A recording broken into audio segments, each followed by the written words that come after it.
Okay sir, நான் madam கிட்ட இமீடியட்டா எல்லாத்தையும் இன்ஃபார்ம் பண்ணிடுறேன். Thank you sir. Okay sir. நான் வச்சுக்கிறேன் சார். வணக்கம் வணக்கம் வணக்கம் வணக்கம். மேடம் இருக்காங்களா? மேடம் உள்ள இருக்காங்க, வர சொல்றேன். சரி. காஃபி டீ ஏதாவது சாப்பிடுறீங்களா? பரவாயில்ல மாதவன், இப்பதான் டீ சாப்பிட்டு வரேன். அப்ப சரி, உட்காருங்க. நான் மேடம் கிட்ட சொல்லுங்க, இன்ஃபார்ம் நான் வெயிட் பண்றேன். பண்றேன். உட்காருங்க.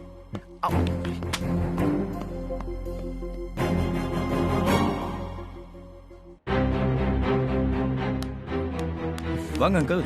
வா சஞ்சய். வாங்க.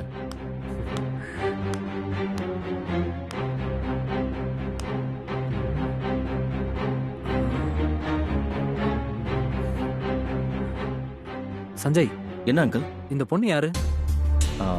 இவங்க அப்பா பாத்துக்க வந்திருக்கிற நர்ஸ் அங்கிள். புதுசா இருக்கு, இதுக்கு முன்னாடி நான் பார்த்தது இல்லையே. அங்கிள், இவங்கள அப்பா பாத்துக்கிறதுக்கு புதுசா அப்பாயிண்ட் பண்ணிருக்காங்க. ஓஹோ, நான் கூட நீ இந்த பொண்ணை லவ் மேரேஜ் பண்ணி கூட்டிட்டு வந்துட்டியோன்னு நினைச்சேன்.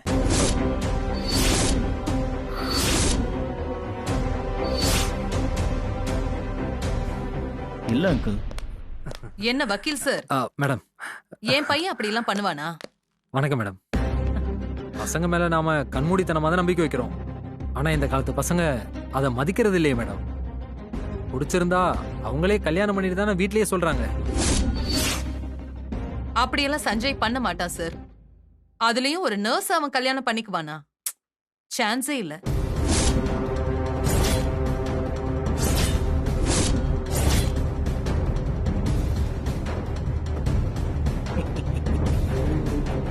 பாத்துக்க சஞ்சய், உன் அம்மா உன் மேல எவ்வளவு நம்பிக்கை வச்சிருக்காங்க பாரு. அந்த நம்பிக்கை நீ காப்பாத்தணும். என்ன காப்பாத்துவேன் அங்கிள்.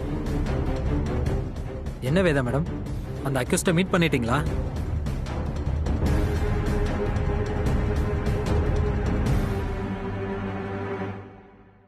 பார்த்தேன். என்ன சொன்னா மேடம்? அவனை பத்தி ஏதாவது டீடைல்ஸ் கிடைச்சது உங்களுக்கு?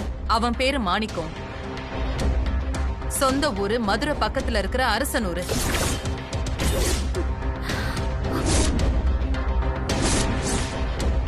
அரசனூரா? அதானே உங்க ஊரு? அப்ப அவனை ஏற்கனவே உங்களுக்கு தெரியுமா? ஆமா சார். அவன் என் ஹஸ்பண்டோட க்ளோஸ் ஃப்ரெண்டா இருந்து அவருக்கே எதிரியா மாறினவன். நண்பனா இருந்து எதிரியா மாறினவன் எதிரியோட மோசமானவனாச்சே. உண்மைதான் சார். அவன் பழைய பகைய மனசுல வச்சுக்கிட்டு அவரை கொலை பண்ண ட்ரை பண்ணிருக்கான்.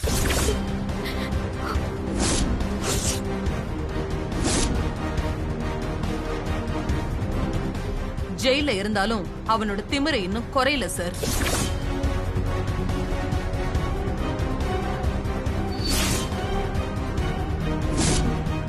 யாரோ அவனுக்கு ஹோப் கொடுக்கறாங்கன்னு நினைக்கிறேன். எப்படியாவது ஜாமீன் கிடைச்சிரும், வெளியில வந்துடலான்னு நினைக்கிறான். அது மட்டும் நடக்கவே கூடாது.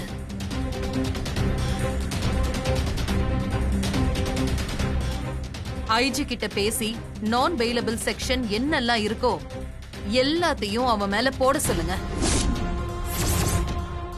கோர்ட்ல அவனுக்கு ஆயுள் தண்டனை கிடைக்கணும். அந்த அளவுக்கு அந்த கேஸ ஸ்ட்ராங் பண்ண சொல்லுங்க.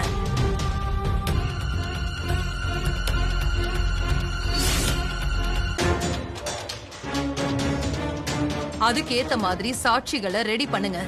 எவ்வளவு செலவானாலும் நான் பாத்துக்கிறேன். ஒன்னும் பிரச்சனை இல்லை வேதா மேடம், எல்லாத்தையும் ரெடி பண்ணிடலாம். உங்க ஹஸ்பண்ட் மேல கை வச்சுட்டு அவன் தப்பிச்சிட முடியுமா? இனிமே அவனுக்கு ஜெயில் தான் உலகம். அவனை யாராலையும் காப்பாற்ற முடியாது.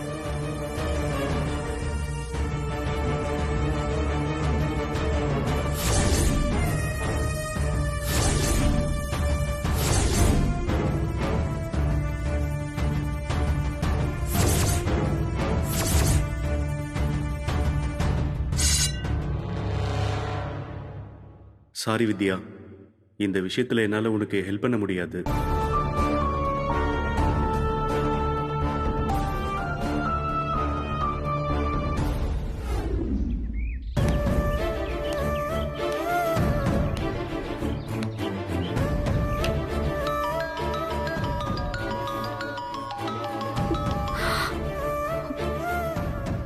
தாத்தா, மாணிக்கத்தை பார்த்துட்டு வந்துட்டு ஃபோன் பண்ணுவேன்னு பார்த்தேன், பண்ணவே இல்லை.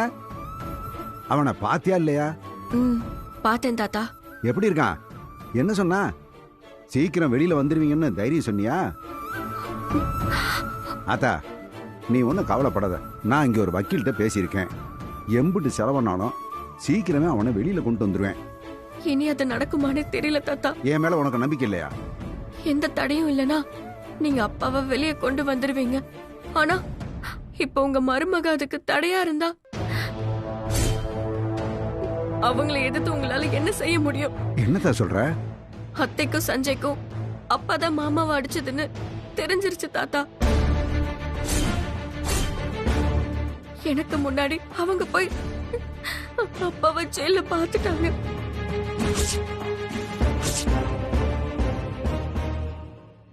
ஏத்தா, அங்க என்ன நடந்துச்சு? எந்த சிச்சுவேஷன்லயும் நீ வெளியில வர முடியாதபடி நான் பண்றேன். உன் ஆணவத்தை அழிக்க என் பொண்ணு வித்யா இருக்கா. பாப்போம். பார்க்கலாம்.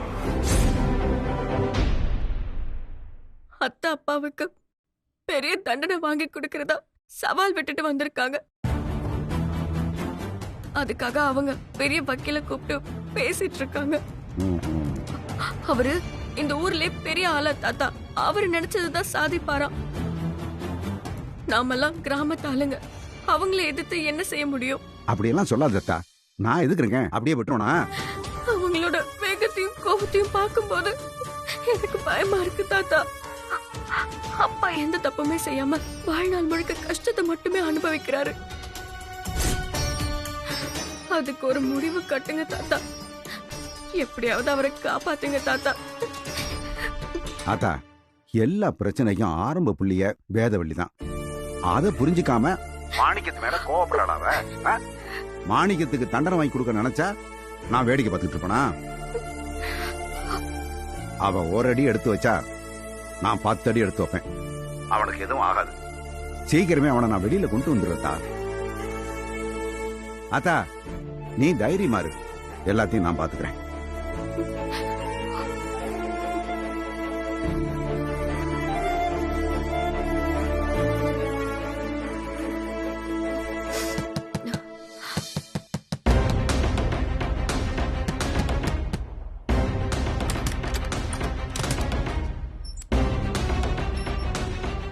உங்ககிட்ட கொஞ்சம் பேசணும்.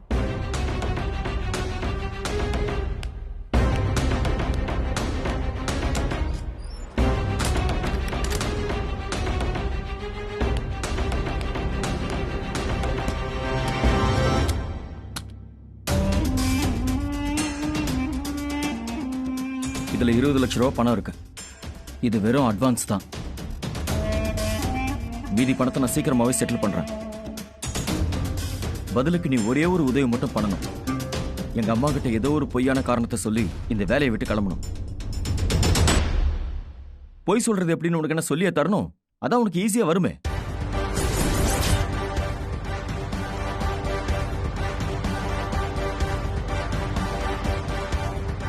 ஆனா திரும்ப இந்த வீட்டுக்கு வர்றதை பத்தி மட்டும் யோசிக்காத. உனக்குன்னு ஒரு வாழ்க்கை அமைஞ்சதுன்னு நினைச்சு சந்தோஷப்படு. நான் உன்னை தொந்தரவு பண்ண மாட்டேன். நீயே என்ன தொந்தரவு பண்ணாத. இல்ல உங்களே தான் நான் நினைச்சிட்டு இருப்பேன், நான் வாழ மாட்டேன் அப்படின்னா அது உன்னோட விருப்பம். ஆனா ஒண்ணு, இந்த வீட்டுல மட்டும் நீ இருக்காத. நீ என் லைஃப்க்கு வர்றதுக்கு முன்னாடி இருந்த நிம்மதியான வாழ்க்கை எனக்கு இப்ப திரும்ப வேணும். அந்த நிம்மதியோட வேலை தான் இது. புடி, எடுத்துட்டு கிளம்பு.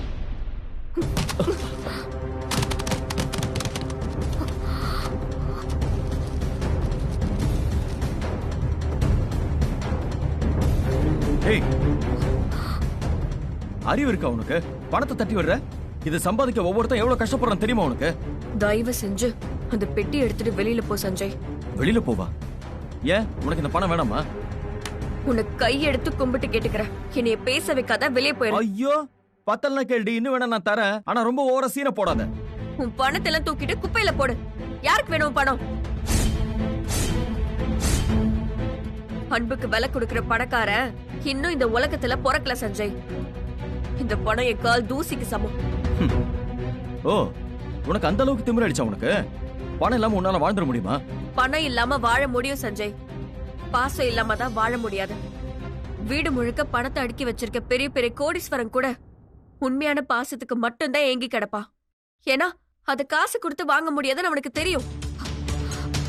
இன்னைக்கு நீ என்னைய எதிரியா பார்த்தாலும் கல்யாணத்துக்கு முன்னாடி நாம 2 பேரும் ஃப்ரெண்ட்ஸா தானே இருந்தோம். என்னைக்காவது ஒரு நாள் நான் பணத்துக்காக ஆசைப்பட்டிருக்கேனா? யார்கிட்டயாவது பணத்துக்காக பழகி இருக்கேனா? நீ என்னை எவ்வளவோ காயப்படுத்திருக்க சஞ்சய். அதெல்லாம் தாங்கிக்கிட்டு நான் இந்த வீட்ல இருக்கேன். அதுக்கு ஒரே ஒரு காரணம், நான் உன் மேல வச்சிருக்க பாசம். ஆனா நீ பணத்தை கொடுத்து நம்ம உறவையே அசிங்கப்படுத்திட்டல.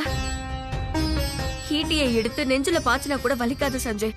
ஆனா நீ இப்ப பண்ணது ரொம்ப வலிக்குது. இல்ல, நீ எனக்கு லேண்ட் கொடுத்துருக்க, அதுக்காக தான். கட்டின புருஷன் கிட்ட காசை வாங்கிட்டு நிலத்தை விக்கிற அளவுக்கு நான் அவ்வளவு கேவலமானவளா? நான் தான் உறவே இல்லைன்னு சொல்றேன்ல. திரும்ப நீ அதையே சொல்லி லேண்ட கொடுத்தா என்ன அர்த்தம்? நீ தாலி கட்டுறதுக்கு முன்னாடியே நான் அந்த நிலத்தை உன்கிட்ட குடுக்கறேன்னு சொல்லிட்டேன். அப்பயும் நீ என்கிட்ட பணத்தை பத்தி பேசுன. அப்ப நான் உன்கிட்ட என்ன பதில் சொன்னேன்? சொல்லு சஞ்சய், என்ன பதில் சொன்ன? பணம் வேணான்னு சொன்னேன். என் சூழ்நிலை ஒரு சில உண்மையை மறைக்க வேண்டியதா இருக்கு, பொய்யா நடிக்க வேண்டியதா இருக்கு. அதுக்காக என் குணமே மாறிடுச்சுன்னு அர்த்தம் இல்ல சஞ்சய். நான் பாசத்துக்காக ஏங்குறவ. அந்த பாசத்தை எனக்கு யாரு கொடுத்தாலும் பத்தாது பத்தாதுன்னு அதிகமா கேட்டு வாங்குறவனா? அதுவே பாசத்துக்கு பதிலா பணத்தை கொடுத்தா தொட்டு கூட பார்க்க மாட்டேன். எனக்கு அது வெறும் பேப்பர் தான் சஞ்சய். தயவு செஞ்சு இதை எடுத்துட்டு கிளம்பு.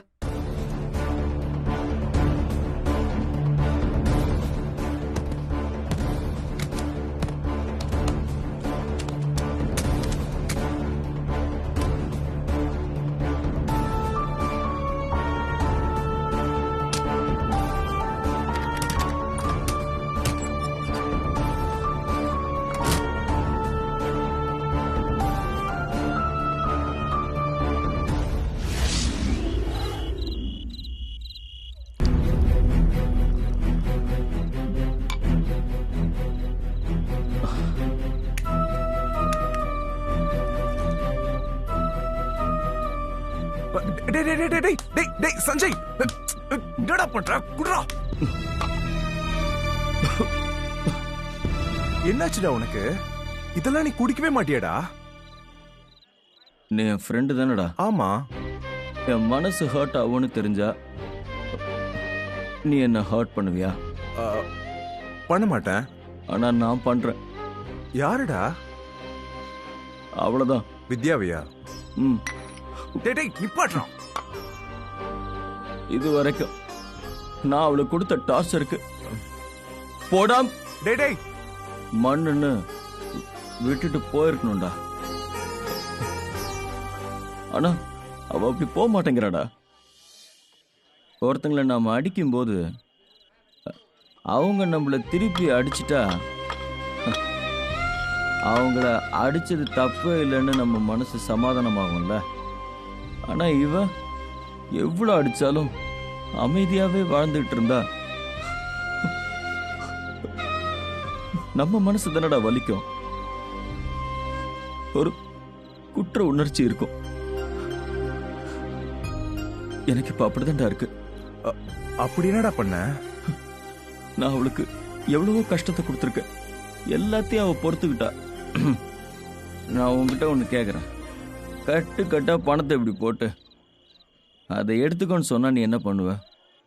பணத்தை யாராவது வேணான்னு சொல்லுவாங்களாடா? ஆனா அவ சொன்னாடா, அந்த பொண்ணு பணத்தை ஒரு பொருட்டா கூட மதிக்க மாட்டேங்கிறாடா. ஏதோ பணத்தை விட பாசம் தான் பெருசுன்னு சொல்றா. ஏண்டா ஏண்டா அவ மட்டும் அப்படி இருக்கா? அவ இன்னும் கரெக்ட் ஆகாம இருக்காடா. அதான் ஏன்னு கேக்குறேன். அவள நான் வீட்டை விட்டு துரத்தணும்னு சொல்லி தினம் தினம் ஒரு காரணத்தை தேடிட்டு இருக்கேன்டா. ஆனா அவ பர்மனண்டா என் வீட்லயே இருக்கணும்னு சொல்லி ஒவ்வொரு காரணத்தை உருவாக்கிட்டே இருக்கா. டேய், இப்படி எல்லாம் பண்ண நான் என்னடா பண்ணுவேன்? டேய், அவன் உன் பொண்டாட்டிடா. உன் கூட வாழ வந்திருக்கா. இவ்வளவு நல்ல குவாலிட்டிஸ் இருக்கிற ஒரு பொண்ண நீ ஏன்டா ஒதுக்குற? ம், அவளை ஏத்துக்கிட்டு வாழ வேண்டியது தானே? ம். அதெல்லாம் ஓகேடா. ஆனா அவளை நான் லவ் பண்ணலையே. என் மைண்ட்ல ஒரு ட்ரீம் இருக்கு. என் அம்மா இருக்காங்கல்ல, அவங்களுக்கும் என் ஒய்ஃபை பத்தி ஒரு ட்ரீம் இருக்கு. அதுக்கெல்லாம் அவ செட் ஆக மாட்டாடா. டேய், நீ இந்த உலகத்துல எவ்வளவு பெஸ்டான ஒரு பொண்ணை கண்டுபிடிச்சாலும் அவங்க யாருமே வித்யாக்கு ஈக்குவலா வரமாட்டாங்கடா. அப்படியெல்லாம் நான் காம்ப்ரமைஸ் ஆகக்கூடாதுடா. லேசா என் மனசு அவ பக்கம் சாஞ்சிட்டா கூட நான் எங்க அம்மாவோட பாசத்தை இழந்துருவேன்டா. என் கனவுல நான் தோத்துருவேன். டேய், நீ அவளுக்கு தாலி கட்டி இருக்க. அது ஒரு ஆக்சிடென்ட்ரா. நினைச்சிருந்தா அந்த விபத்தை நீ தடுத்திருக்கலாம்ல. ஏன் பண்ணல? ஒரு 80 வயசு பெரியவர், அந்த ஊரே கையெடுத்து டேய், பாத்ரா. ஊரே கையெடுத்து கும்பிடுற பெரிய மனுஷன் என் காலில் விழுந்து கேட்கும்போது நான் முடியாதுன்னு எப்படா சொல்லுவேன்? உட்கார் பாத்ரா, உட்கார். அந்த ஒரு ரீசனுக்காக நான் காலம் முழுக்க அவ கூட விருப்பம் இல்லாத வாழ்க்கையை வாழணுமாடா? இது நியாயமா? சரிடா, நியாயம் இல்லைன்னே வச்சுப்போம். ம், ஆனா வித்யா ஒரு கிராமத்து பொண்ணுடா. தாலி உனக்கு வெறும் கயிறுனா அவளுக்கு அது ஒரு பெரிய சென்டிமெண்ட்ரா. அவ அத உசுருக்கு சமமா நினைக்கிறா.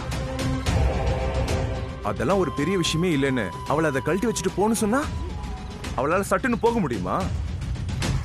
சொல்றா. அதான் அவ போவே மாட்டேங்கிறாள. போகவே மாட்டேங்கிறா. அதனாலதான் தினம் தினம் நான் அவளை ஹர்ட் பண்ணிட்டே இருக்கேன். அப்படியே அவ என்ன வெறுக்கவே மாட்டேங்கிறா. டேய், அவ நல்ல பொண்ணுன்னு உனக்கு எப்படி தெரியுமோ அதே மாதிரி தான் நீயும் ஒரு நல்ல பையன் அவளுக்கு தெரியும்டா. உங்க அம்மா திட்டினாலோ அடிச்சாலோ நீ வாங்கிப்பல்ல, அந்த மாதிரி தான் நீ ஹர்ட் பண்ணும் போது அவளும் பெருசா எடுத்துக்கிறது இல்ல. அவளுக்கு நான் எப்படி புரிய வைப்பேன்? இங்க பார், இப்பவும் சொல்றேன், நீ அவளை ஏத்துக்கிறது தான் நல்லது. அதுக்கப்புறம் வர பிரச்சனையை பாத்துக்கலாம்டா. அவசரத்துக்கு கட்டின ஒரு மஞ்ச கயிறுக்காக என்ன பெத்து வளர்த்து ஆளாக்குன என் அம்மாவோட பாசத்தை நான் இழக்க விரும்பலடா. எனக்கு என் அம்மா தான் முக்கியம். என் ட்ரீம் தான் முக்கியம். எந்த சிச்சுவேஷன்லயும் அவ கூட என்னால வாழ முடியாது. போகணும், அவ என்னை விட்டு போகணும். எப்படியாவது போகணும், போயே ஆகணும். டேய் டேய் பாத்தா சஞ்சய். டேய் சஞ்சய், சஞ்சய் எழுந்துடுறா. டேய் மச்சான், பாத்து பொறுமையா எழுந்துடா. உட்கார், பொறுமையா உட்கார்றா. போகணும்டா. என்னடா சஞ்சய்,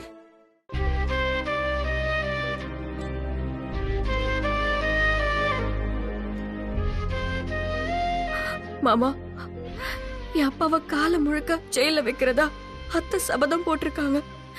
அதுக்காக பெரிய வக்கீல கூட்டிட்டு வந்து பேசிட்டு இருக்காங்க. நான் சாதாரண பொண்ணு மாமா.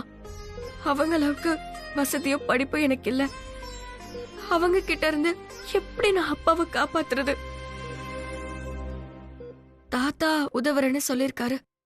அத்தை போற வேகத்துக்கு அவரால அவங்கள தடுக்க முடியுமான்னு தெரியல மாமா. அவங்கள உங்களால மட்டும்தான் மாமா தடுக்க முடியும். நீங்க எழுந்தா மட்டும்தான் எங்க அப்பாவை என்னால காப்பாத்த முடியும். உங்களுக்கு எப்ப மாமா குணமாகும்? எந்த தப்புமே செய்யாம என் அப்பா இன்னும் எத்தனை வருஷத்துக்கு மாமா தண்டனை அனுபவிப்பாரு? அவர் அப்படி என்ன தப்பு பண்ணாரு? நண்ப குடும்பம் கஷ்டப்படுதேன்னு உங்களுக்கு உதவுறது குத்தமா? அதுக்கு அவர் இத்தனை வருஷம் கஷ்டப்படணுமா? அவரு பக்கம் இருக்கிற நியாயத்தை அத்தையும் புரிஞ்சுக்க மாட்டேங்கிறாங்க.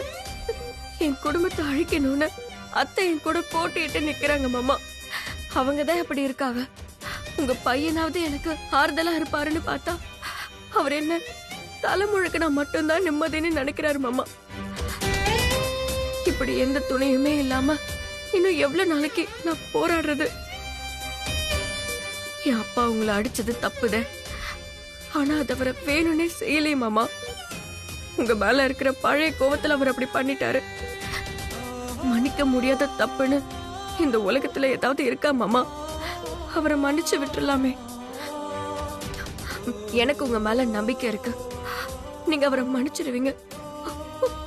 ஆனா ஆனா நீங்க குணமாகணுமே. என் கஷ்டத்தெல்லாம் நான் உங்ககிட்ட மட்டும்தான் சொல்லி அழுகிறேன். நான் பேசுறது உங்களுக்கு கேக்குதா மாமா? என் மேல நீங்க எவ்வளவு பாசம் வச்சிருக்கீங்க, அந்த பாசம் உங்களை குணமாக்காதா? நீங்க எழுந்து நடக்க மாட்டீங்களா மாமா?